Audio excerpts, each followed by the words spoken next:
নমস্কার দর্শক বন্ধুরা, আমার চ্যানেল বিশ্বাস বাড়ি রান্নাঘরে আপনাদের সবাইকে স্বাগত। আজ আমি বানালাম চিকেন ঝুলি দই। যারা প্রায়শই গ্যাস অম্বলের সমস্যায় ভুগে থাকেন তারা একবার এভাবে চিকেন বানিয়ে খেয়ে দেখুন। ভাত, রুটি বা পরোটা সব কিছুর সাথেই এটা চলবে। 1 কেজি চিকেন নিয়েছি, 2টো রসুন বেটে নিয়েছি, আদা আর জিরে বেটে নিয়েছি, এখানে 7-8খানা কাঁচা লঙ্কা বেটে নিয়েছি, এখানে 70 গ্রাম মতন টক দই দিয়েছি।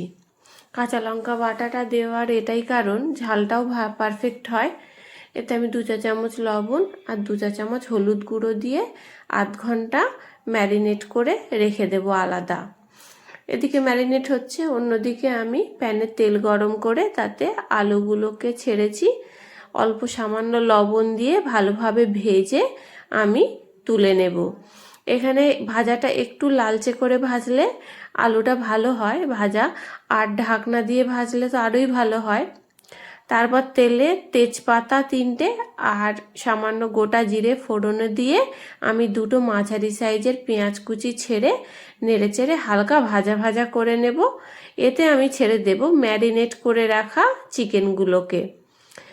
সামান্য নাড়াচাড়া করে নিয়ে তারপর এতে 1 চা চামচ কাশ্মীরি লঙ্কার গুঁড়ো ছড়িয়ে দেব। ভালোভাবে মিনিট 5 এটাকে এপিট ওপিট নাড়াচাড়া করতে হবে যাতে লঙ্কাগুলো সমস্তটাই চিকেনের গায়ে ভালোভাবে মিশে যায়। ঢাকনা দিয়ে মিনিট 10 ঢাকা দেব। চিকেনের গা থেকে জল বেরোবে, সেই জলটাও যখন মরে আসবে তখন নিচে যাতে লেগে না যায় তার জন্য একটু 2-3 বার ঘন ঘন নাড়াচাড়া করতে হবে।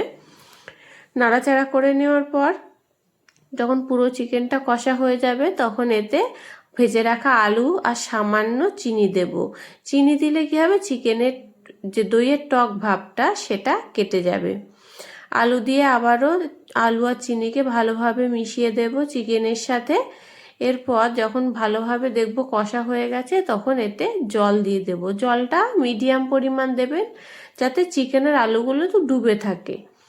ঢাকনা দিয়ে আধ ঘন্টা মিডিয়াম আঁচে রান্না করে ঢাকনা খুলে গরম মশলা গুঁড়ো সামান্য ওপর থেকে ছড়িয়ে তারপরে আবার একটু 5 মিনিট চাইলে ঢাকনা দেবেন।